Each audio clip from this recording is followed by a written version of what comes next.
Pues hola a todos, hola a los que estáis aquí, buenas tardes. Bienvenidos a los que veáis la grabación. Esta es la quinta tutoría de comunicación oral y escrita en lengua española 1 del grado en estudios ingleses y del grado en lengua y literatura españolas. Y hoy es 15 de noviembre. Son las 8:30, así que comenzamos. Algunos habéis manifestado, y lo voy a decir aquí sentado, antes de levantarme, que la calidad del sonido de las grabaciones es muy mala. Claro, eso se debe a que esto no es un estudio de radio y a que, por otro lado, tenemos una tolerancia muy fina en esto de la calidad del audio porque estamos acostumbrados a escuchar la radio, a ver la televisión, a ir al cine. Y entonces, claro, esto no es un estudio, esto no es un equipo profesional y, además, yo me muevo y las personas que están aquí, es importante que desde casa también las veáis. Esto no es un público, no es una clase. Son estudiantes también que toman la palabra y de manera muy ordenada y muy educada, pero que no tienen micrófono. Entonces, por eso yo trato de repetir lo que ellos dicen, pero eso también lo hace muy aburrido para los que están aquí. De la misma manera, si yo me quedase sentado, pues sería mucho más aburrido para los que están aquí, aunque ganaríamos en calidad de sonido porque yo no me movería del micrófono. De todas maneras, esto es una clase, entonces, pues yo os invito a los que lo veis desde casa que vengáis alguna vez aquí y así veis el resto del teatrillo que no se ve. Se escucha bien. Bien, pues voy a proceder a levantarme y a empezar a interactuar con los que están aquí. No es que los que estén en casa o los que vean la grabación reciban otra información, sino que pues, la calidad, digamos, del sonido y la puesta en escena no es la misma. Bien, es importante recordar que ya tenemos muchas cosas pendientes. De hecho, estamos a punto de rebasar el ecuador de los contenidos. Está a punto de cerrarse, quedan todavía 4 días, la primera prueba de evaluación continua y me veo obligado a reiterar, y te pido disculpas, ¿me escribiste tú? Sí. Pido disculpas a la compañera aquí presente porque me escribió y yo no le he contestado a su correo porque he reservado la respuesta para ahora. Ella manifestaba dudas y exponía el razonamiento que ella seguía para considerar que en una pregunta la respuesta correcta era X, no recuerdo cuál. Y ella me decía si lo hacía bien. Ahora te digo que si lo hacías bien. O sea, así es como hay que hacerlo, ¿de acuerdo? Ese es el razonamiento. Hay veces que uno puede cometer errores. Entonces, lo que yo no te digo es que la respuesta a esa pregunta sea la que tú apuntabas, porque no lo llegué a comprobar. Solo que el razonamiento estaba bien, así es como hay que hacerlo. Y si eso lo haces, si haces todos los pasos y lo buscas en la bibliografía y lo localizas y lo entiendes, no tienes problema para responder la pregunta. Si cometes algún error, pues ya verás los resultados, cuando aparezcan. Algunos compañeros se quejaban porque al entregar la PEC no recibían las respuestas correctas, no sabían cuántas habían acertado. Yo dije que muchos lo confundirían con jugar al póker virtual. No, esto no. Las respuestas las recibiréis cuando recibáis las calificaciones.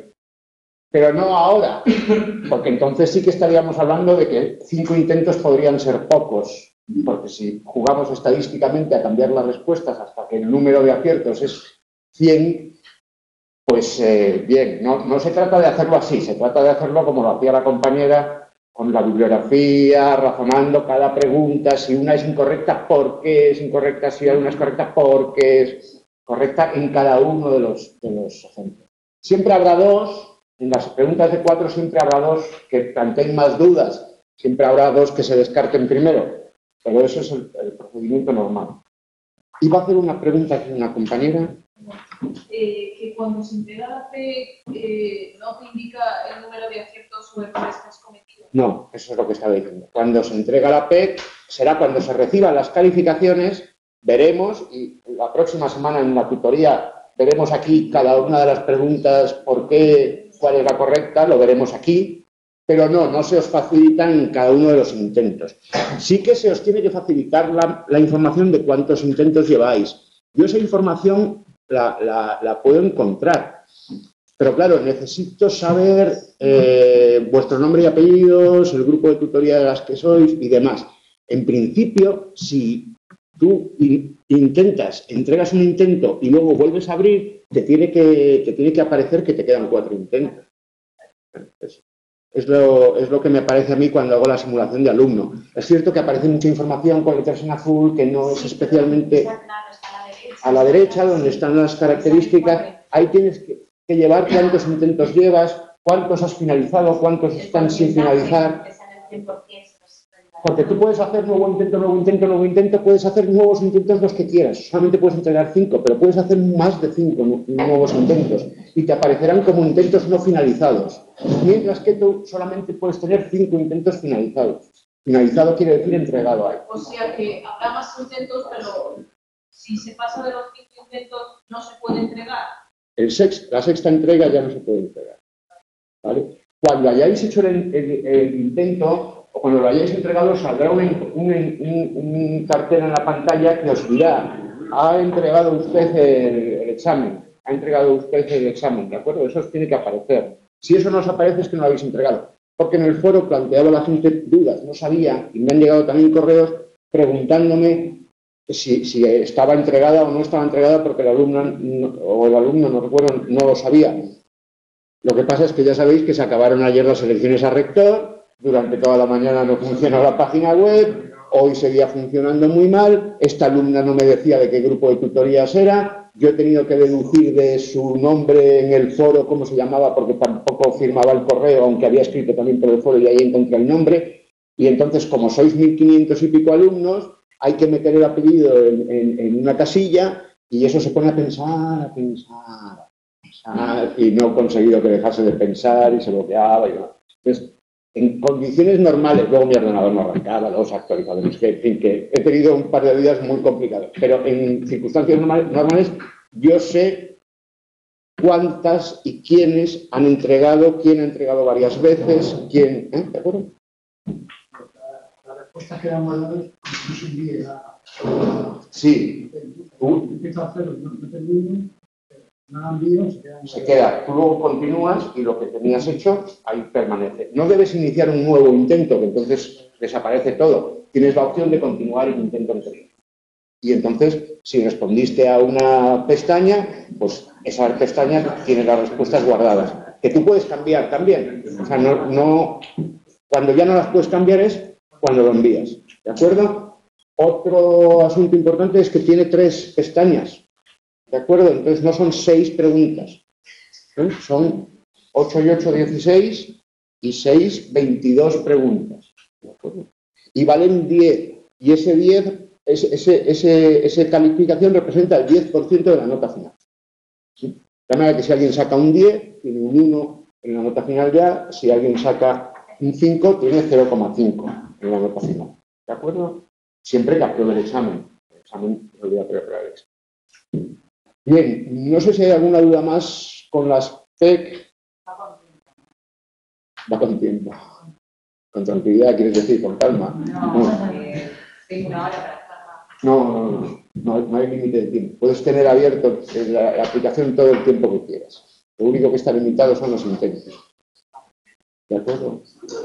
Hay también quien se ha quejado porque cree que 5 intentos aumentan la confusión y le hacían dudar cuál es el intento que se corrige. El intento que se corrige es el último, no el que tiene mejor puntuación. Y cuando empezamos a hacer los cuestionarios hacíamos un único intento y, como os expliqué el otro día, tuvimos muchos problemas porque muchísima gente ve el botón azul entregar y lo pulsa Sí, pero porque hemos cometido muchos errores. De hecho, este año hemos cometido 2 errores. En la primera pestaña, en la pregunta 2 y en la pregunta 3, aparece un cartelito que dice hay varias opciones. Sí. Ese cartelito es un error del diseño. No hay. De hecho, no podéis responder a varias, solo podéis elegir una. Solo hay una correcta, ¿de acuerdo? Lo que pasa es que para eliminar eso, una vez activado el cuestionario, yo lo tendría que desactivar. Y entonces todos los compañeros que hubieran contestado se perderían las respuestas y habría que volver otra vez a empezar todos. Pues por eso no lo corrijo, porque es un error muy mínimo y ya está aclarado en el foro. Y bueno, es verdad que está muy claro y agradezco, una compañera dice que está todo bastante claro, pero como hay dudas en el foro, pues aprovecho aquí para explicarlas por extenso. Ha seguido habiendo en el foro pues, discusiones muy interesantes, supongo que las habéis visto. Novedad de esta semana es que le dediqué ayer 14 una entrada en mi blog a la asignatura. En esa entrada, el blog lo tenéis en mi página web, carriazo.info. Lo he tuiteado también. Sí. Lo he tuiteado también. Bien, aquí lo que tenéis es reunidas la guía de la asignatura, la información sobre el centro asociado, el enlace a mi canal de YouTube. Hay gente a la que le da pereza el ordenador y prefiere utilizar la tableta o el móvil. Bien, pues en la tableta o en el móvil también podéis ver las tutorías y además están en YouTube. La calidad es pésima porque es un MP4 de lo que se graba. También tenéis algunas recomendaciones de lectura y bueno, yo recuerdo dónde están las diapositivas. Ahí digamos que estaría agrupado todo. El otro día llegábamos hasta el punto 3 del tema 2, la corrección morfosintáctica, y veíamos, además de algunos recuadros sombreados, el documento de actualización normativa del tema 2, corrección morfosintáctica. Tened en cuenta que los casos se utilizan aquí para explicar lo que es la corrección morfosintáctica, ¿de acuerdo? Pero en COEL 2 es donde por extenso se os va a explicar qué es el leísmo, qué es el dequeísmo. Hola, Rodríguez tiene una duda. Yo tengo una duda. Después de entregar la PEC, ¿tendría que aparecer alguna confirmación en la parte de cuestionarios? Yo lo veo igual que antes de haberla hecho. Cuando entregas, te tiene que aparecer un cartel al que tienes que pulsar OK, no puedes no verlo. Creo que se refiere a que una vez que terminas, cuando entras en cuestionarios, sí, tienes que pinchar en el cuestionario para que te salgan tus intentos. Claro, sí. Es lo que dice la compañera. Para que tú veas cuántos cuestionarios, cuántos intentos has entregado, cuántos tienes por entregar, tienes que pulsar sobre el cuestionario. Como solo aparece uno, no se ve que tiene que estar resaltado, pero tienes que pulsar sobre el cuestionario para que aparezca ese menú a la derecha del que hablaba antes la otra compañera, donde tienen que estar los intentos, que es el que tiene marcos y letras azules. Pero eso es verdad que no te sale nada más entrar, tienes que hacer clic sobre el cuestionario que se llama Primera Prueba de Evaluación Continua. A ver, porque como lo he contestado desde aquí, a lo mejor no me ha oído, a lo mejor han oído una cosa como... Bueno. ¿Cómo sé que no he entrado y no lo he hecho? Pero como sé que pues entrando y haciéndolo, lo sabrás. No, quiero decir, ¿cómo sabes que lo has hecho? Te aparece un cartel que te dice, usted ha entregado el cuestionario y tú tienes que pulsar OK. A partir de ahí ya está. Lo que pregunta el compañero es cómo él puede comprobar eso después. Y eso es lo que explica la compañera. Tienes que volver a entrar a la herramienta de cuestionarios, hacer clic sobre el nombre del cuestionario, pero claro, si no has entrado nunca, ya volver a entrar se te puede hacer muy arduo. Pero eso es tu circunstancia, no la cosa en sí. Compañera. Compañera, soy Esther, por cierto, encantado. Ah, bien, como tú ves, es que me aparece Rodríguez, entonces no sé si eres Esther, o Ernesto, o Ernestina. Ah, lo ha aprobado Esther. Pues bien, estupendo. Digamos que este tema 2 es una introducción a, como todo lo hacéis COEL 1, a COEL 2, propiamente. ¿De acuerdo? Aquí lo que nos interesa es saber qué es un registro, qué es un estilo, qué es corrección, qué es adecuación, qué es discurso. También saber qué es morfosintaxis, qué es gramática, qué es léxico, qué es diccionario, qué es vocabulario. Todo eso lo tenemos que saber, porque luego en COEL 2, de manera sistemática, nos van a explicar la corrección gramatical del español, la corrección léxica del español, de manera sistemática. De ahí que la última tutoría pues es tan acelerada y tan rápida y tan poco precisa en los ejemplos, porque eran eso, eran ejemplos de conceptos, que es lo que nos interesa. ¿Qué es lengua española? ¿Qué es lengua española estándar? Lo estamos describiendo, pero de manera didáctica. Yo tengo que poneros ejemplos. Es lo que tenemos en la TEC. Ejemplos de corrección e incorrección, de adecuación e inadecuación. Lo que nosotros pretendemos evaluar es que vosotros entendéis, porque sois capaces de identificar los casos, lo que es. Si yo no sé lo que es una palta, pues voy al supermercado y no las identifico, porque como pone aguacate en el cartel, yo no puedo saber qué es palta. Tengo que saberlo previamente, el que lo sabe si lo identifica, pero el que no, no. Pues de la misma manera, para identificar un caso de incorrección, tenéis que saber lo que es la incorrección, ¿no? Eso es lo que veíamos hasta el otro día, y hoy vamos a ver la corrección léxica. El otro día, en la corrección morfosintáctica, hablábamos, vamos, con Twitter, hemos hecho un par de ejemplos. Por ejemplo, es inherente a la lengua escrita, la abundancia de muletillas, el 25%, las frases inacabadas, la abundancia de detalles, todo eso son características de la lengua hablada, no de la lengua escrita. Decíais el otro día, ¿cómo me tengo que estudiar las características? Porque se pueden discutir, y lo importante es que lo entendáis, porque si lo veis así, rápidamente veis que a lo que tenéis que responder es al enunciado, ¿de acuerdo? Y la precisión, pues precisamente la precisión es lo característico de la lengua escrita.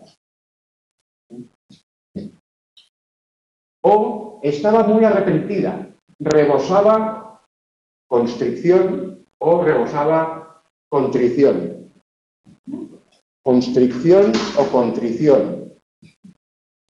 Constricción o constrición. Constricción es, hay una compañera que hace constricción, es, si no, comprimir, constreñir, es el sustantivo de verbal de constreñir. Y lo otro tiene que ver con contrito, con la contrición. El pecado produce en el arrepentimiento dos movimientos, el de contrición, que es propiamente el arrepentimiento, y el de atrición, que es la evitación futura de la ocasión y del pecado mismo. La atrición, la retirada del alma del pecado, y la contrición, el sentirse el alma apenada por el pecado. Ella estaba arrepentida. Lo que nos interesa aquí es el concepto de parónimos.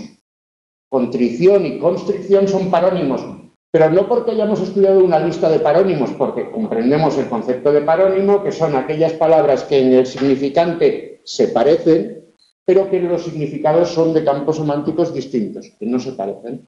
Sabemos lo que es un parónimo y lo podemos identificar, y entonces tenemos que fijarnos en el significado para saber cuál es la respuesta correcta, porque el significante lo tenemos delante y el significante lo único que nos dice es que son parónimos. Y cuidado, tenemos que tener bien claro que uno es y otro es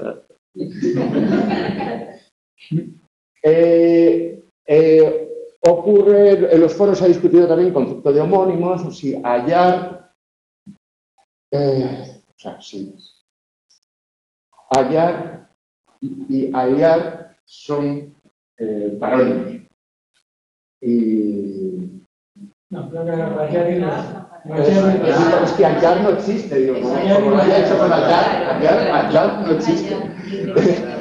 Rayar y rayar. Rayar, utilizar el rayo, y rayar, trazar líneas, trazar rayas. Decía la estudiante o el estudiante que no eran propiamente homónimos porque se pronunciaban diferentes. En ese caso no serían homófonos. Homófonos son los que se pronuncian igual. Pero fijaos que solo son homófonos en aquellas variedades de español que mantienen la oposición entre la lateral palatal y la lateral central. Fijaos cómo estamos ya en el tema 3, eso es la fonética. Entonces, os ha sonado un poco raro porque he hablado unas palabras en fonetiqués. Pero a partir de la semana que viene ya vais a aprender a vosotros a hablar fonetiqués. Bien, en esas variedades no son homófonos, serían parónimos, porque solo se diferencian por una consonante. Pero en la mayoría de las variedades del español, y en la variedad mayoritaria en esta sala, hallar y Ayar se pronuncian igual. Ayar y Ayar. Perdón. Rayar y Rayar. Y entonces son homófonos. Entonces son homófonos, homónimos, pero no son homógrafos. Porque se siguen escribiendo diferente independientemente de qué variedad de pronunciación utiliza el hablante. De la misma manera que revelar y revelar, que son homófonos, homónimos, pero no homógrafos. Porque el que tiene que ver con rebelde se escribe con B y el que tiene que ver con revelación, desvelamiento, velo, se escribe con V, como velo, revelar. Sí, quitar el velo. Bien, el otro día pasábamos muy rápido por la sección de las consultas lingüísticas. Cuando acabábamos ya la parte de la corrección morfosintáctica, yo os hablaba de la sección de consultas lingüísticas, que ya estábamos cansados. Bien, ahí tenéis un documento muy interesante, podéis buscar aquí, donde están, por ejemplo, mayor y más mayor, las principales novedades normativas de los últimos años, ¿no? Digamos, aquí se van publicando las novedades. Aquí, por ejemplo, hay un documento que yo he compartido en Twitter o en algún sitio, que es con los nombres de las letras, donde aparece que la Y se llama Y. De todas maneras, ahora, para la semana que viene, para el tema 3, tenéis que leer un nuevo documento que ha aparecido en los avisos del equipo docente sobre la historia de las letras, precisamente. El prólogo, ¿verdad? Sí, el prólogo solamente. Eso no estaba preparado, pero el otro día ya salió. Bien, en esta sección de la página web de la Academia tenéis mucha información actualizada y muy bien explicada, porque la gramática también se puede consultar y la ortografía, pero son de consulta un poco más compleja. Para el tema 4, ¿sí? Pues desde luego os podéis fiar de esa página. También ha preguntado una compañera la página de la Fundeu, la Fundación del Español Urgente, o la Wikilengua en Internet. Esas páginas son páginas y pueden tener respuestas para la PEC. Claro, si aparecen artículos sobre las palabras que aparecen en la PEC, ¿no? Lo de constricción o para los tweets. Bien, y ahora entraríamos a la corrección léxica. Bueno, os puedo contar, tengo muchas ganas de contaros una anécdota. Además tenemos una compañera argentina, que es argentina. Pues me he visto involucrado en una polémica en Twitter con argentinos. Me han llamado sorete madrileño. Sorete madrileño. Sorete es lo que en Castilla se dice zurullo. Un pedazo compacto de excremento humano. Sorete me han llamado en Twitter. Sorete.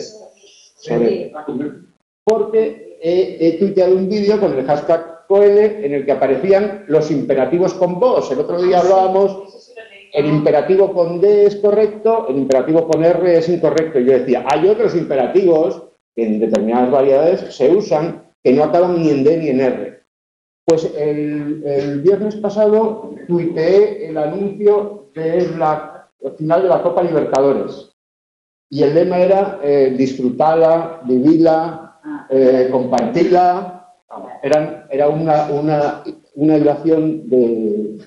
Pero eso pasó desapercibido. Y hoy he tuiteado un vídeo y he dicho que era una buena muestra del registro vulgar, soez y estilo informal descuidado del español de Argentina. Y me han retuiteado 5 o 6 argentinos de 40 y pico mil seguidores y me han insultado. Ha sido apasionante. Yo les he puesto la definición de registro, he insistido en que yo no había dicho que los argentinos fuesen soeces y vulgares. No ha sido hostil. No ha sido nada hostil. Lo que era hostil era el señor del vídeo, que era un video. Yo además en el tweet he puesto video a propósito para confraternizar, pero la reacción ha sido terrible. Y el vídeo, en el vídeo era un señor que llevaba 10 horas esperando, un señor de Junín, Sí. que llevaba en el aeropuerto de Buenos Aires 10 horas esperando, una huelga o algo así, y entonces despotricaba contra el presidente de la República y la concha su madre. Eso también es soez. Sí, el vídeo, la verdad es que el vídeo era soez porque aparecían palabras soeces, concha tu madre, tal. Pero bueno, la reacción ha sido mucho más soez en los tweets de respuesta. En fin, en el hashtag Coelho lo tenéis, al fin y al cabo esta asignatura se llama comunicación y Twitter es un medio de comunicación. No hay hostilidad. La hostilidad, al final acabó muy contenta la compañera que había percibido hostilidad. Yo creo que sí. El hilo acabó con un saludo y María Jesús, me aprendí su nombre. Un saludo para María. Profesor, ¿puede preguntarle a la compañera argentina qué es pelo de linguera? ¿Sí? Uy, la frase completa, no, un linchera es una persona que no tiene por qué ser malo, que vive un indigente, eso no me salía nada. Un indigente. Un indigente. ¿Pero pelo de linchera? Bueno, puede que pedo tenga el significado estándar y entonces no hay por qué reproducirlo. Abandonamos la escatología. La culpa es mía por contaros lo de Sorete, pero de la familia de Zurullo, recordad. Es que aparece en el tweet del argentino. Ah, pero es que el tweet lo tenéis que ver en Twitter porque yo no me lo he aprendido. Le he puesto me gusta, muy discreto, y tampoco he querido entrar a más. Son muy buenos en el Mundial se hizo famoso un video, maravilloso. Sí, desde luego a mí es una de las variedades del español que más me gustan. Hay un argentino súper culto y Borges no ganó el Nobel porque se fue al Estado de Israel. Pero vamos, podía haber ganado el Nobel y en Argentina, vamos. Ya quisieran los finos de Europa ser como los finos de Argentina. Bueno, o sea que nada de denigrante, nada tal. Pero bueno, que son temas que sacados del aula pueden provocar reacciones adversas, hostilidades. Corrección léxica. Clima y climatología. El clima es el conjunto de las características atmosféricas del lugar donde estamos. En realidad se refiere a las franjas en las que los antiguos cosmógrafos dividían el mundo. Hoy serían lo que separan los paralelos, ¿no? Según el clima en el que vivías, si vivías en el clima de Roma, pues tenías unas condiciones atmosféricas, ¿no?, determinadas. La climatología es la ciencia que estudia el clima. Entonces podemos decir que esta semana en el Cantábrico el clima se ha portado muy bien, las condiciones atmosféricas se han portado bien, ha hecho sol, o que el clima de Madrid es muy bueno para la salud de las mascotas, pero no de los bonsáis, por ejemplo. Podemos hacer. Pero no tiene sentido que utilicemos climatología como sinónimo de clima, porque climatología no significa lo mismo que clima. Entonces no podemos decir que la climatología de Madrid es beneficiosa para las mascotas. Bueno, lo podemos decir, pero estaremos cometiendo una impropiedad léxica. Estaremos utilizando un falso sinónimo en este caso. Fijaos que aquí la relación evidente es no solo en el significante, sino también en el significado, porque la climatología es la ciencia que estudia los climas. Climatos, que es el plural de climas, climatos, porque la climatología estudia todos los climas, pero nosotros no tenemos varios clímatos, en cada lugar hay un clima. Que es del griego, por eso acaba en A, como poeta, y es masculino, un clima, y significa franja. Bien, en el tema 2 tenéis que ver la corrección morfosintáctica. El otro día la veíamos muy rápido y yo esto os lo he traído para recordaros que, bueno, que nosotros vemos ejemplitos, ¿de acuerdo? Pero la actualización normativa hay que verla completa. En el tema 4 también habrá una actualización normativa, ¿de acuerdo? Y en el tema 3 pues tenéis la historia de las letras. Como en el caso de la historia de las letras no entra en el examen y en la AP las actualizaciones normativas sí. Hay dos, la morfosintáctica y la léxica. Rodríguez, yo he vivido 4 años en Montevideo, tenemos una compañera de Montevideo también, y Sorete, sus compatriotas se lo dijeron a Messi por fallar un penalti, hablábamos de los insultos en el Mundial, me dijeron que significa ojete. No. No digo, no, el ojete en argentino se dice orto. No me digo. Sorete, evidentemente, viene de un étimo, es un diminutivo de zuro, de la misma manera que lo es zurullo. ¿Qué significa?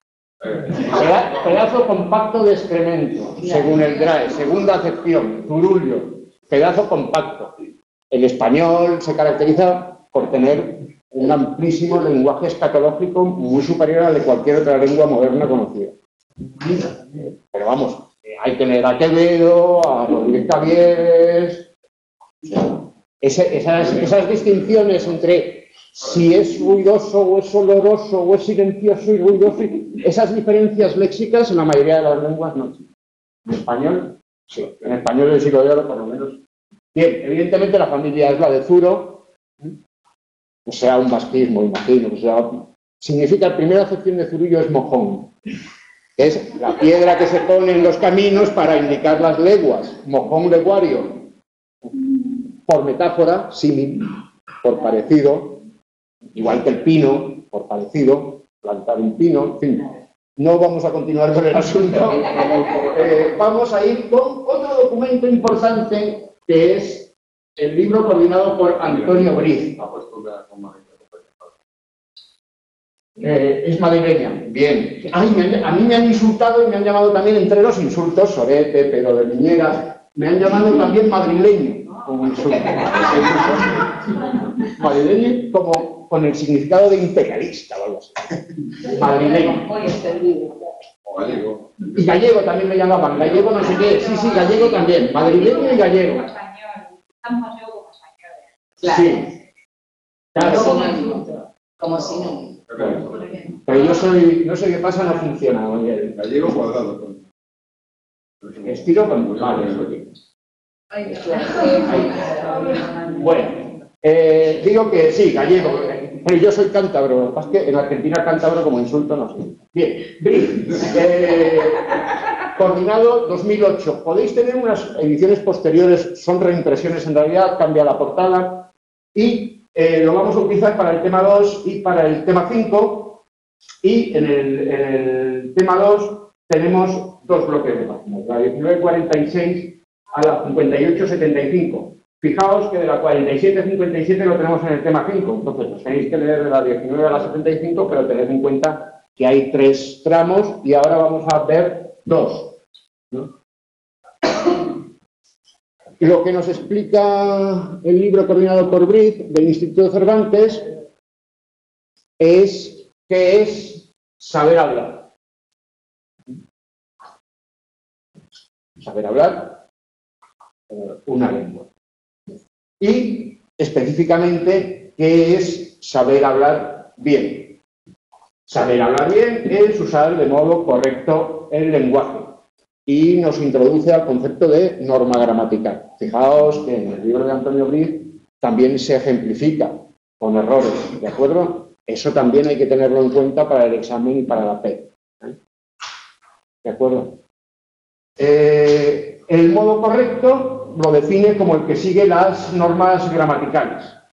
¿Quién da las normas gramaticales? Pues en realidad el conjunto de los hablantes, el devenir histórico de la lengua, por imitación van seleccionando unos usos y desechando otros, y este proceso es continuo, porque la lengua es un ámbito de creación. Entonces, los usos se van extendiendo o van desapareciendo siempre. Y el devenir histórico establece de qué manera eso se refleja en las gramáticas, que son hechos históricos. Entonces, en España, en el español hay una asociación de academias de la lengua, hay un movimiento panhispánico, pero también hay mucho desacuerdo respecto a las innovaciones normativas o a la presencia de arcaísmos en los diccionarios.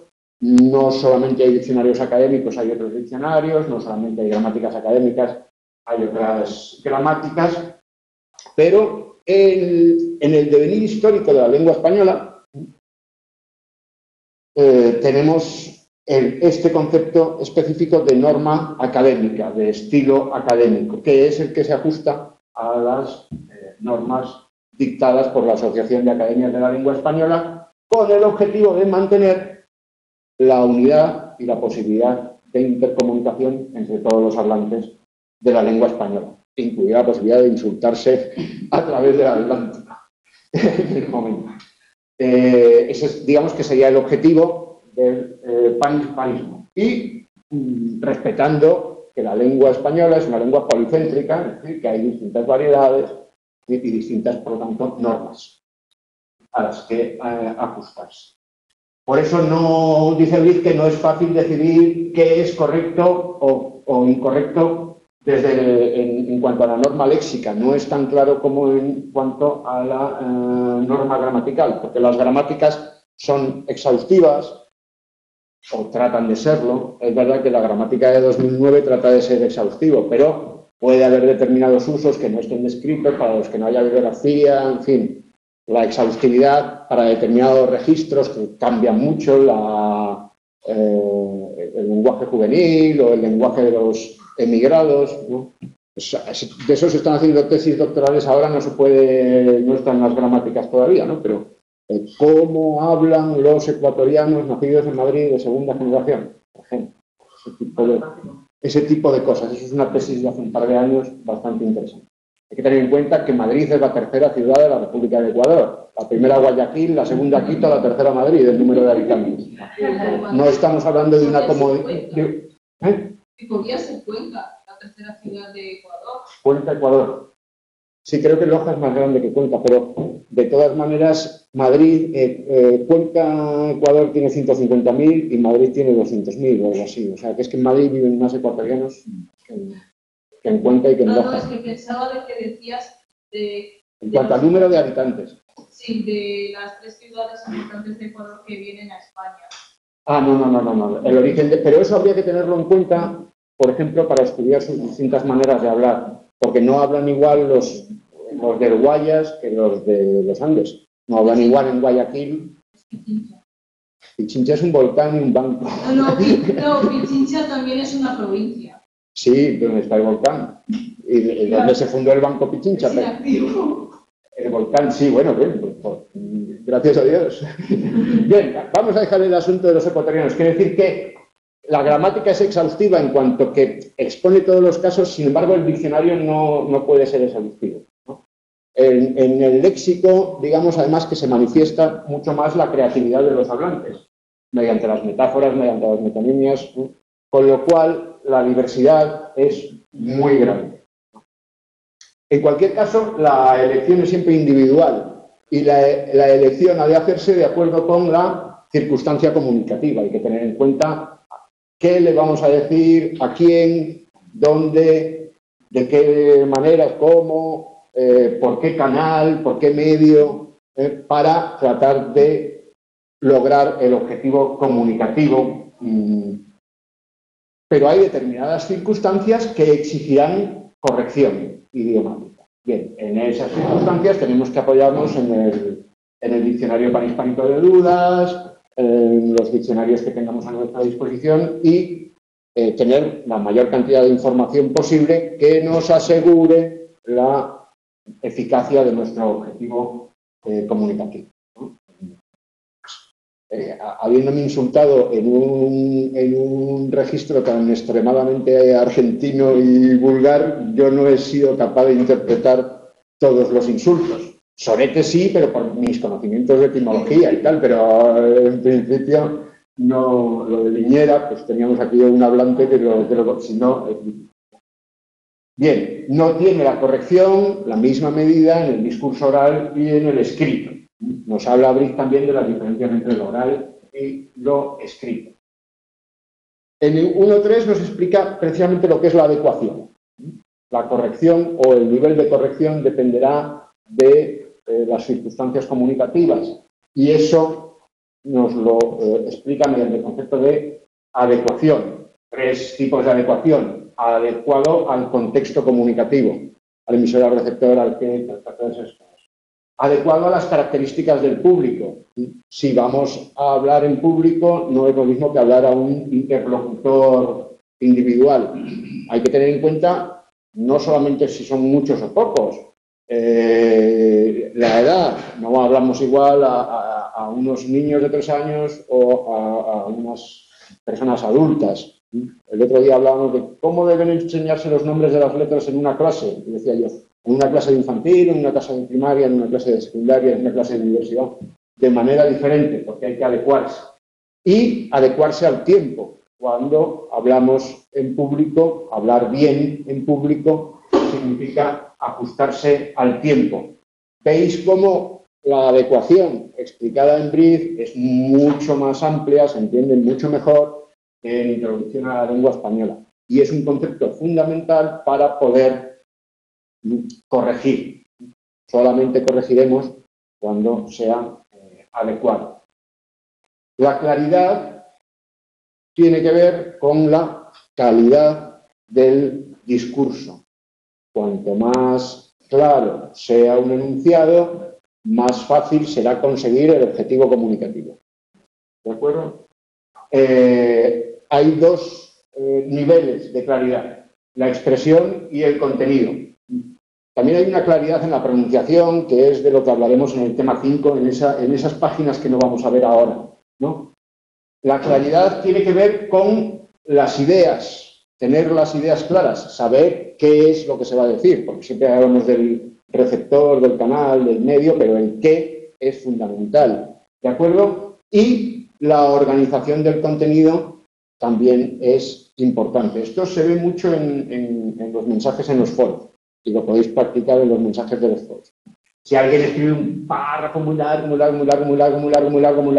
sin puntos, sin nada, y la duda está al final, y empieza con un discurso errático, sin orden ninguno, es muy posible que si el profesor llega a leer las últimas líneas, que las llegará a leer, porque para eso le pagan, esté tan aturdido y tan confuso que no entienda muy bien qué es lo que se le pregunta y tenga que leerlo 2 o 3 veces. Es decir, estamos haciendo que el receptor ponga esfuerzo para conseguir nuestro objetivo comunicativo. Eso es descortés.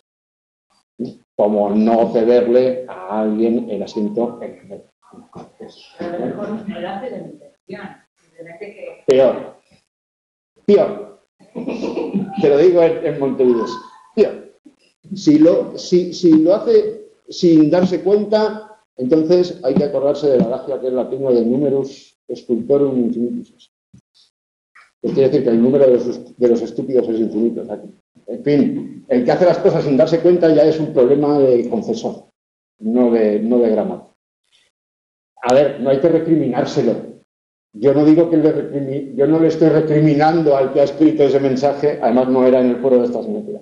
No le estoy recriminando nada. No se trata de corregir en el sentido de recriminar, porque cabe la posibilidad de que no esté en su intención, pero si no está en su intención, tiene que organizar el contenido. Es decir, tiene que pensar antes, tener las ideas claras, saber que lo importante es la pregunta de la duda y que el contexto, digamos, el contexto no se coma lo importante. Habla de la presentación de una ponencia, de la presentación de un congreso. Yo os he puesto el ejemplo del mensaje en un foro, pero sería lo mismo en una clase. Yo aquí tengo que estar muy atento para que las anécdotas no se coman lo importante, pero al mismo tiempo tengo que hacer anécdotas de vez en cuando para hacerlo más llevadero. No es igual un mensaje en un foro, no es igual una ponencia en un congreso o una clase. Todo esto son géneros discursivos, es decir, distintas maneras de enlazar las oraciones y los enunciados en textos. Eso también hay que tenerlo en cuenta para la adecuación. Y saber hablar bien consiste también en tener eso en cuenta. La claridad en la expresión tiene que ver con la pronunciación, y lo explica después, también tiene que ver con la propiedad. Confundir parónimos confundir sinónimos, todo eso genera oscuridad. Obligamos a nuestro receptor a preguntarse o preguntarnos cuál de las varias posibilidades de significado que le estamos dando tiene que tener en cuenta. Lo mismo, tú puedes ni preguntar ni directamente decir, no me interesa lo que me está contando esta persona. ¿No? Y no preguntarte nada. Y no preguntarle nada. Ah, vale, muy bien, sí, sí, hasta luego, tomamos un café. Saber hablar, que es lo que suele hacer. No recriminar. Saber hablar es establecer... bueno, y el buen uso de lo extraverbal. Es decir, los gestos, las miradas... Todo esto forma parte de la comunicación. Es extraverbal, pero también es lingüístico, también es lenguaje. De hecho, existe el lenguaje corporal, el lenguaje no verbal, esos son lenguajes. Por lo tanto, es lingüístico. No es lengua, no hay morfosintaxis, aunque bueno, también hay tesis y estudios sobre eso, ¿no? Sobre los gestos, y ahora con inteligencia artificial, pues el reconocimiento de la actitud del cliente ante el producto se hace por la gestualidad del cliente, no falta que el cliente diga nada. Bueno, sí. Veis, como ya no veo thrillers y ahora veo documentales científicos, las anécdotas ganan en calidad. Saber hablar bien es, bueno, establecer y mantener las relaciones interpersonales, velar por la propia imagen y ajena. En introducción se dice que saber hablar, un componente importante de saber hablar es saber escuchar. Saber hablar o hablar bien incluye ser capaz de mantener conversaciones, es decir, respetar los turnos de palabra, las formas de tratamiento, las formas de referirse a terceras personas, y eso es velar por la propia imagen y respetar la imagen de los demás. Velar por la propia imagen también significa proyectar, de alguna manera, mediante el uso del lenguaje, la imagen que queremos que los demás tengan de nosotros. A diferencia de la lógica sirve para hablar de las cosas en sí y de las relaciones que se establecen entre las cosas. La lengua no sirve para hablar de la verdad. La lengua sirve para mentir también. Con la lógica no se puede mentir, con la lengua sí, ¿de acuerdo? Entonces, proyectamos una imagen que puede ser sincera o no. Podemos actuar también, podemos ser actores y podemos cobrar por proyectar imágenes, y entonces adecuamos nuestro lenguaje al que suponemos que tendría el personaje, o nos dice el guionista que tiene el personaje, o nos dice el director. Hay distintas maneras de cómo juega la imagen con... no hablamos igual en pijama que con corbata, ¿no? Pues, ahí entra la imagen también. Y usar de modo estratégico para lograr objetivos previstos. El 90% de los objetivos serán comunicativos. También puede haber otros, el 10%, y podemos usar la lengua para eso. Pero el 90% serán comunicativos. Deseamos transmitir una información, deseamos transmitir una orden, deseamos transmitir un aviso, los 3 modos de la enunciación, pero también podemos intentar crear belleza con la lengua y estaremos haciendo una función poética. Hay distintos objetivos que podemos lograr lingüísticamente.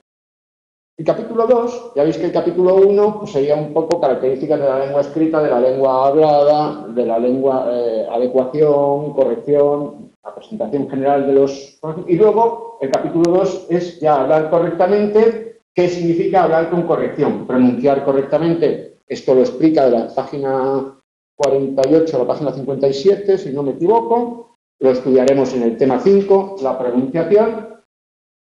Respetar las reglas gramaticales de la norma lingüística sin cometer ningún error de tipo morfológico y sintáctico. El plural de menú es menús, no es menúes. La norma nos dice eso. Hablar correctamente es utilizar menús. Menúes es, según la norma, desaconsejado. O en la frase la he dicho que venga, hay un uso incorrecto del pronombre átono la, porque el pronombre átono la tiene la función de complemento directo. la trajiste a hombros, la mochila. Pero aquí lo que yo he dicho es que venga, eso es el complemento directo, y la es el complemento indirecto. Entonces es le he dicho que venga. El otro día fue 9 de noviembre y me acordaba yo del ramito de violetas de Cecilia, que en cada 9 de noviembre, como siempre, sin tarjeta, la mandaba un ramito de violetas. Un ramito de violetas, complemento directo. La, complemento indirecto. La canción debería decir, le mandaba un ramito de violetas. Pero como es una historia femenina, de feminismo subido, con maltrato encubierto, el pronombre femenino, aparte que Cecilia tenía la boca muy grande y la mandaba 4 A seguidas. Un ramito de violetas. ¿Es incorrecto? ¿De acuerdo con la norma? Sí.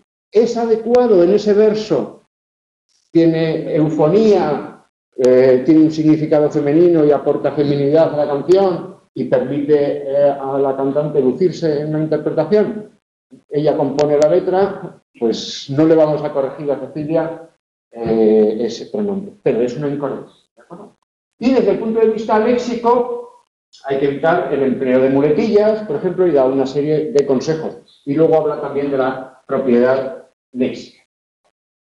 Un ejemplo que pone, que yo creo que es bastante claro, la entrevista de trabajo. Si vas a una entrevista de trabajo y dices, voy a leerlo bien, buenas, estoy aquí para ver si consigo el puesto, pues pienso de que mis cualidades son muy buenas.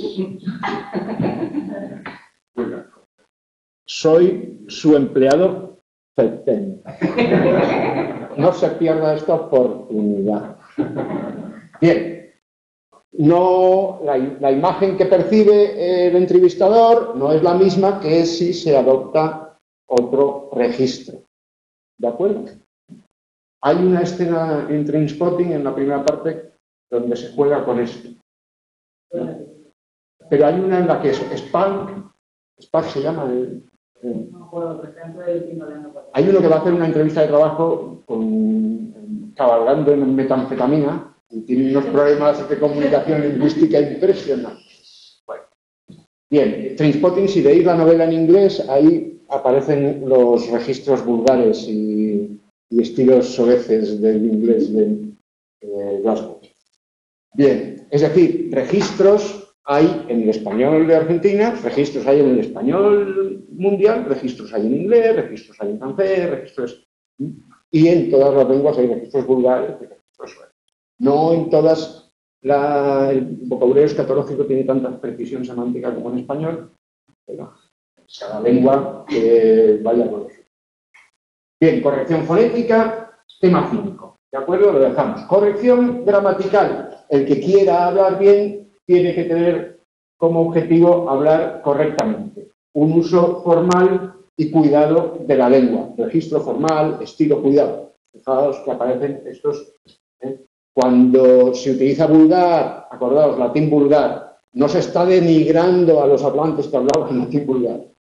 Cuando se dice que un enunciado o que un término es soez, lo que quiere decir es que se utiliza para insultar, para denigrar, no que no se está denigrando a ese vocablo. Ese vocablo es tan digno como los infinitos nombres de Dios.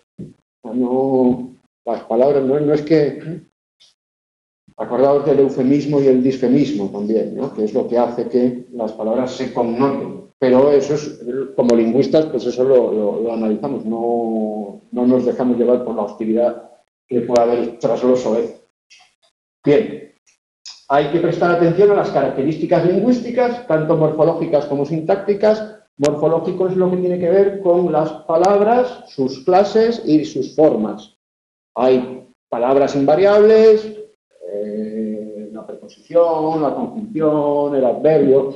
Ya, pero el adverbio, si el adverbio es rápido, también puedo decir rapidito. Bueno, esa es una variación de tipo derivativo, no de tipo ofensivo, pero en principio no hay masculino o femenino. Y luego hay clases variables, los verbos, y los nombres sustantivos, nombres adjetivos y los que funcionan como ellos, los pronombres, también los artículos son variables. Bien, eso lo estudia la morfología y además la morfología nos dice las palabras que son variables, qué formas pueden tener y nos describen los paradigmas.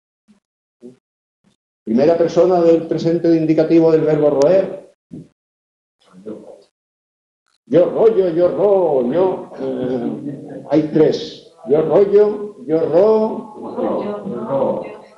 yo rollo, yo ro y yo. Bueno, esto se puede buscar, no lo voy a hacer ahora, esto se puede buscar en el diccionario, hay una cosa que pone conjugación, y eso, si alguna vez queréis causar admiración y silencio en un auditorio, es decir, primera persona del presente de indicativo del verbo roer. La gente suele quedarse como... Bien, eso es morfología. Morfología también es lo que nos dice que el plural de menú es menús y no menúes. Eso sería morfología.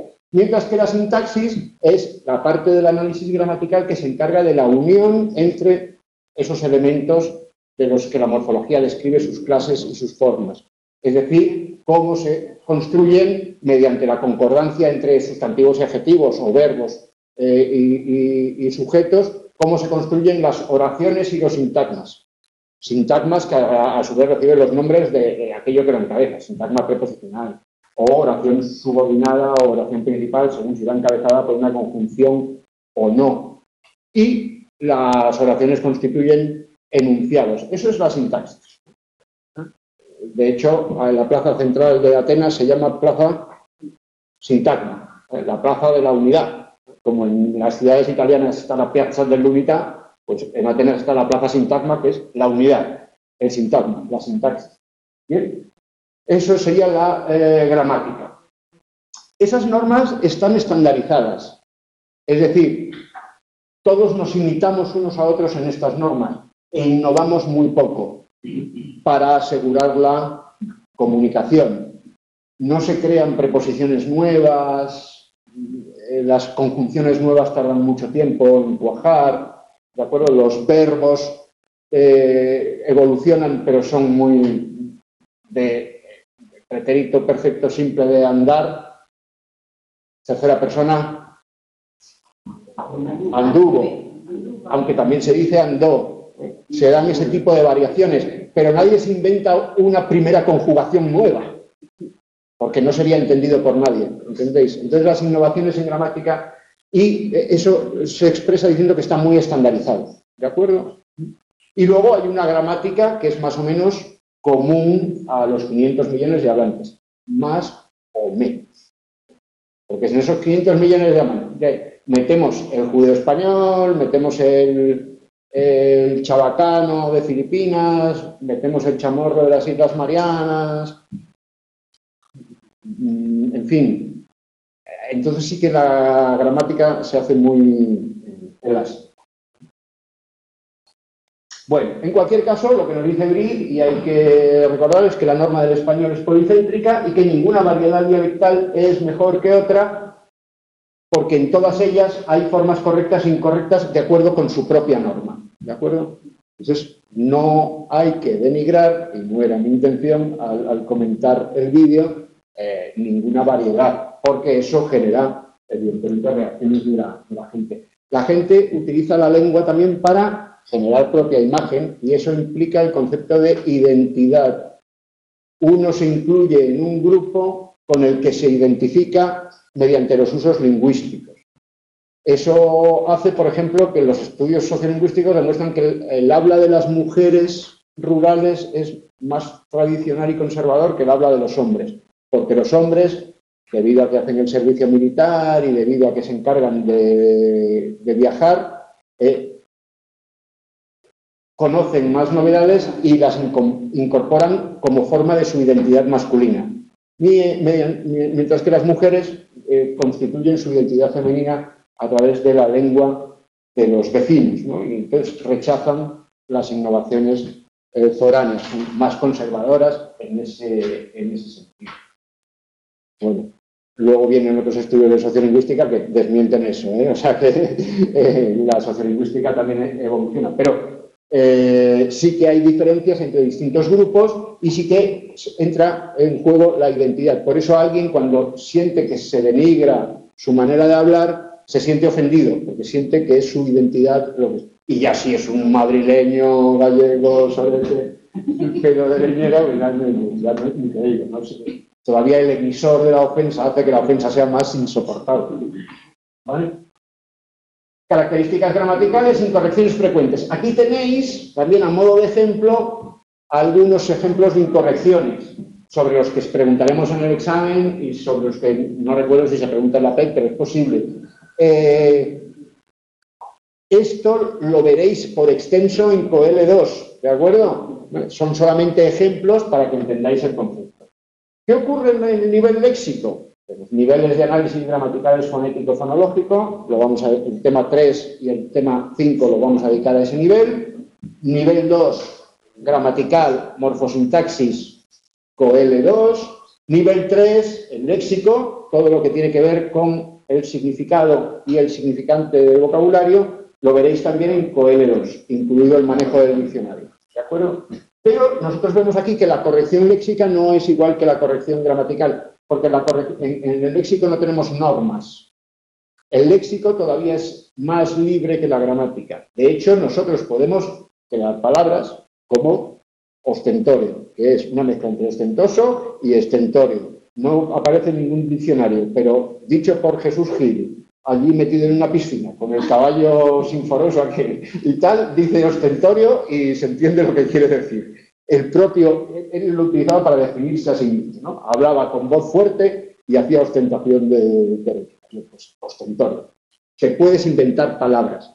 Es decir, el hecho de que una palabra no aparezca en ningún diccionario no quiere decir que esa palabra no exista. Si esa palabra es empleada por un emisor, recibida por un receptor, y el receptor entiende lo que quería decir el emisor, se ha producido la comunicación, la chispa, y por lo tanto esa palabra ha existido. A lo mejor esa palabra no se vuelve a pronunciar nunca, ¿de acuerdo?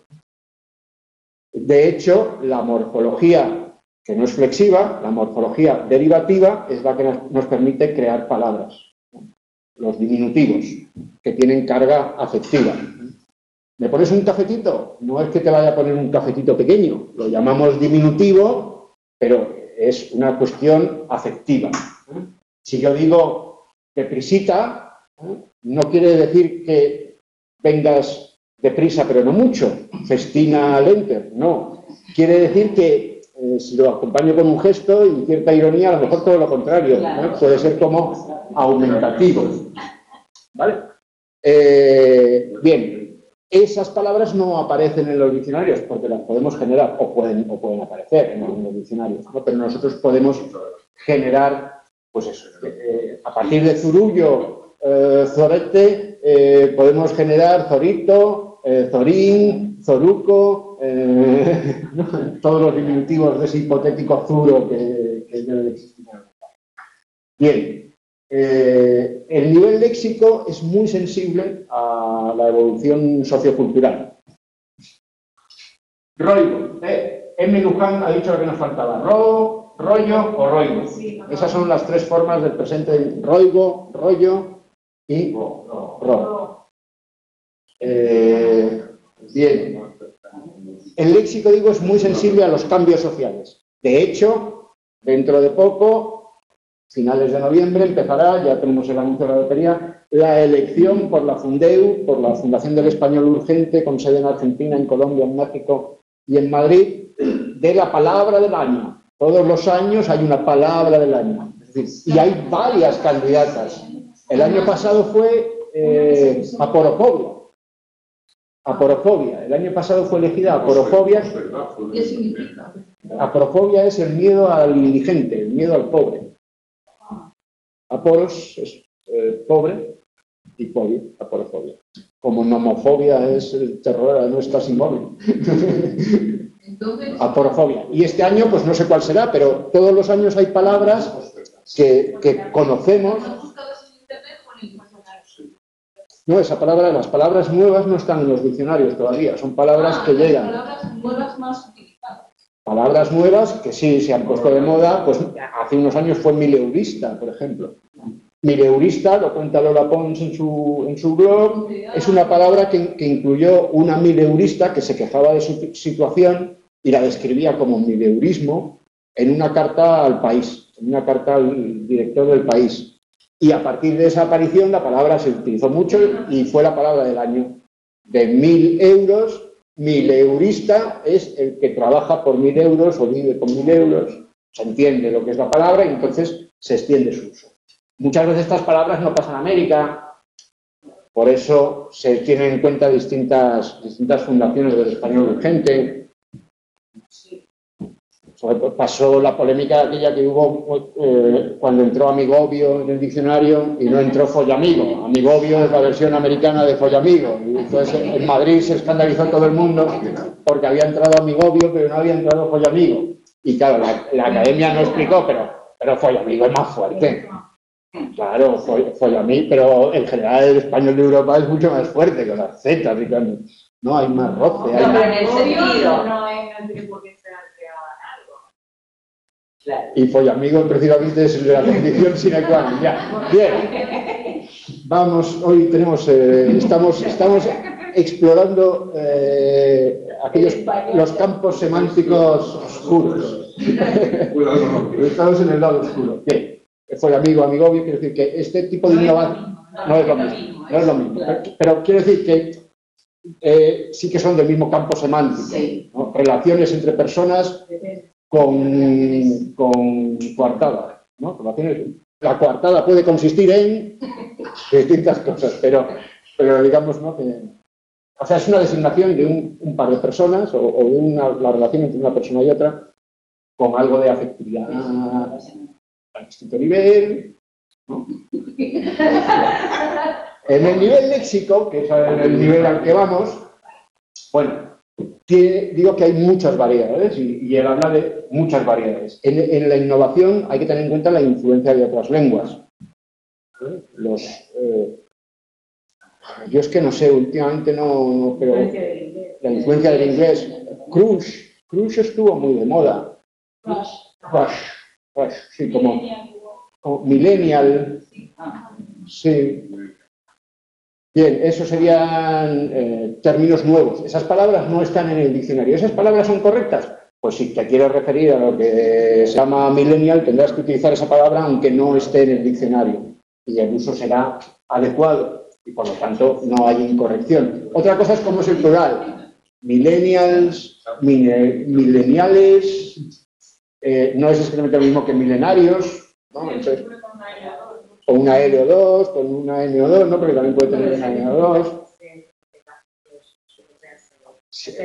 ¿Qué nivel de adaptación tiene?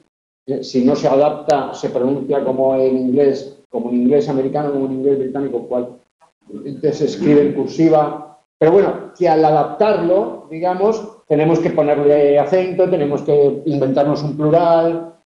Depende también de la lengua que se tome, ¿no? Pero, por ejemplo, hace 15 años o así, se hizo muy famosa la palabra talibán, que es estudiante. ¿No? Estudiantes religiosos, pero entre los talibanes se especifica. Talibán es plural, el singular es talib, pero se tomó el plural del árabe, lo cual se hace y entonces se genera un plural talibanes que es redundante, porque está sobre la base del plural. Eso también tiene que ver pues, con la Segunda Guerra del Golfo, yo creo que es cuando se llenaron los periódicos de Talibán y ahora ya está en el diccionario. Aljibe también, aljibe es el plural de aljub. Y sin embargo nosotros decimos en español los aljibes y añadimos una S a una forma que ya es plural, podríamos decir los aljibes. Brexit. Ahí no puede haber plural porque designa un hecho histórico. Yo creo que se escribe con mayúscula, incluso como eso, como Primera Guerra Mundial. No puede haber varias primeras guerras mundiales, solo hay una Primera Guerra Mundial. Pues de la misma manera, digamos que hay un Brexit. Lo que pasa es que como es un acontecimiento histórico que estamos viviendo, no lo percibimos igual. No puede ser. Bueno, espera que a lo mejor no sale. Bien. Las variedades dependen de muchas circunstancias, por ejemplo, de la edad de los hablantes, ¿no? La jerga juvenil o la manera de hablar de las personas ancianas. y el vocabulario específico de las lenguas especializadas. Cuando yo antes he hablado en fonetiqués o el jueves pasado hablaba en gramatiqués, ¿no? Utilizas una lengua, ahí es el léxico, fundamentalmente. La gramática es la de todo lo demás, pero la abundancia de léxico técnico, léxico preciso, es lo que, digamos, lo caracteriza. Bien, carencias y vicios léxicos, aquí aparecen las palabras baúl. Sí, una compañera va a hacer una pregunta. No, pregunta. Acabo de llegar en Badajoz. ¿Cómo Sí. se entiende Brexit? Se comienza en mayúscula y en minúscula y en cursiva. La Real Academia. Ah, La palabra Brexit y la palabra Brexit se debe escribir por minúscula inicial y en cursiva. es un fundeu. Real Academia. En Twitter. Ah, en Twitter. Bueno, pues ya nos ha... Entonces sería un extranjerismo no adaptado. En cursiva, Brexit. Y lo deberíamos pronunciar Brexit. Y en minúscula porque no se considera un acontecimiento histórico como la Primera Guerra Mundial o la Guerra Civil. Por ejemplo, en la Guerra Civil se ve muy claro que puede haber plurales. En el siglo XIX hubo varias guerras civiles, pero sin embargo, si escribimos la Guerra Civil en recta con mayúscula, nos referimos a la de 1936-1939. Bueno, ¿qué implica la corrección léxica? Utilizar un vocabulario amplio y rico, tanto en significantes como en significados, y preciso. El hecho de que el vocabulario sea amplio nos permitirá modular y cambiar de registros. Podemos utilizar varios sinónimos. Podemos utilizar sobaco y podemos utilizar axila. Si conocemos ambos sinónimos, podremos adecuarnos al contexto y al interlocutor. No he querido sacar hoy la hemorroide y la almorrana porque está la bien. Y la corrección estará en la adecuación de ese léxico al contexto comunicativo. Es decir, utilizar axila solo en aquellos contextos, con aquellos interlocutores, cuando hablemos en determinado registro, y sobaco con los otros. No se trata de... hablar bien no es utilizar siempre un léxico culto o un léxico poético. Yo con mi sobrino de 7 años hay veces que hablo muy culto o gramatiqués y se enfada mucho y le siento muy mal. Lo percibe como una hostilidad. Saltarse la adecuación. Bien, el componente léxico está relacionado con la morfología y con la sintaxis. La morfología, especialmente lo derivativo, podemos generar palabras por derivación, mediante prefijos, mediante sufijos, y podemos también generar palabras mediante composición, uniendo dos lexemas. Según si escribamos guión o no escribamos guión, los tenemos que unir de una manera o de otra. Y también con la sintaxis, porque hay muchas palabras que exigen determinadas colocaciones, es decir, estar al lado de otras palabras. No solo los formantes de los refranes, también muchos verbos que tienen un régimen preposicional. Entonces, deber no significa lo mismo con de que sin de. Hay un cambio de significado. Eso tiene que ver con la sintaxis. Ahí estaríamos hablando de elementos sintagmáticos formados por varias palabras, locuciones. En este caso, locuciones verbales. Así que veis que el léxico no se puede separar de la fonética. Para el léxico, el diccionario de la lengua española, bueno, ahora no funciona esto, y además del diccionario de la lengua española, muchas más herramientas que tenéis. Aquí está el diccionario de la lengua española, lo tenéis aquí, pero también tenéis el esencial, el panhispánico de dudas, el diccionario del estudiante. No todos los podéis consultar, el nuevo diccionario histórico o el diccionario de americanismos. Yo, por ejemplo, no he buscado sorete en el diccionario de americanismos, no sé si estará, lo debería haber buscado, ¿no? O en el diccionario histórico del español tenéis la historia de las palabras. Tenéis el boletín de la Real Academia, pero bueno, para eso, para que lleguéis al trabajo fin de grado, así, ¿no? Y tenéis también la gramática, tenéis la nueva gramática, tenéis morfología y sintaxis por un lado y fonética y fonología por otro. La podéis consultar ahí Y el manual de la nueva gramática es publicidad. Obras lingüísticas, ortografía, y tenéis la ortografía 2010, y aquí también la podéis consultar para nuestro tema 4. Esto es importante. Y bueno, también tenéis corpus, información sobre la biblioteca, sobre el archivo, sobre la institución. Diccionario panhispánico de dudas. Este es el que es propiamente normativo. No incluye el conjunto del vocabulario de la lengua, ningún diccionario en realidad incluye todo el vocabulario de la lengua, solamente aquellas palabras que han suscitado dudas seleccionadas de las que han llegado a consultas lingüísticas. Es la primera obra que es panhispánica en 2005. A partir de 2005 ya todas las obras son panhispánicas. La ortografía de 1999 no es panhispánica, la de 2010 sí, la gramática de 2009 también, la fonética de 2012 también, y el diccionario de 2014 es panhispánico. Quiere decir que el autor es el conjunto de las academias de la lengua española y se llama Diccionario de la Lengua Española. Hasta 2001 el autor era la Real Academia Española y se llamaba Diccionario de la Real Academia Española. De 2001 a 2014 ha cambiado. Y en medio está esto, está entre una cosa y otra. En el diccionario panhispánico de dudas podéis encontrar palabras que tengan alguna duda. ¿Qué duda puede haber en convoy? En convoy es una palabra tomada del inglés, acaba el plural. Las palabras que acaban en i, escrita y, tienen dos posibles plurales, ¿no? Convoyes o convoys. No lo sabemos. Como no lo sabemos, lo buscamos.